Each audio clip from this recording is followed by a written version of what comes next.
शाकिर शुजाबादी साहब ने लिखी हुई एक बेहतरीन नज़म मैं थोड़ी नज़र कराने लगा।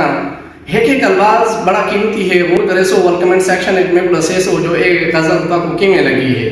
शाकिर शुजाबादी साहब आदन फिकर दा से जो भरदा है सुचे ने शाम थी वेंदी, फिकर दा से जो भरदा है सुचे ने शाम थी वेंदी, ख्याले विच सकून अजकल गुले ने शाम थी वेंदी।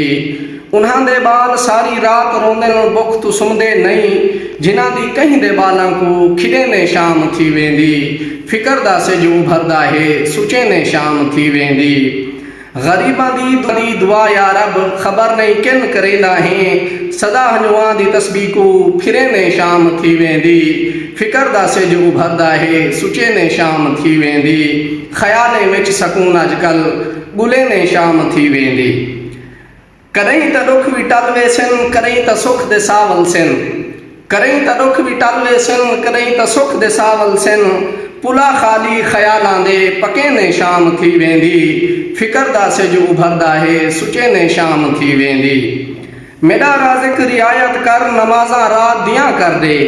मेरा राज़िक रियायत कर नमाज़ां रात दियां कर दे, जो रोटी रात दी पूरी करे ने शाम थी वेंदी, ख्याले विच सकून अजकल गुले ने शाम थी वेंदी। मैं शाकिर बुख दा मारिया हाँ मगर हातिम तो घट गए नहीं, मैं शाकिर बुख दा मारिया हाँ मगर हातिम तो घट गए नहीं, कलम खैरात मेरी दी चले ने शाम थी वेंदी, फिकर दा से जो भरदा है सुचे ने शाम थी वेंदी, ख्याले विच सकून अजकल गुले ने शाम थी वेंदी।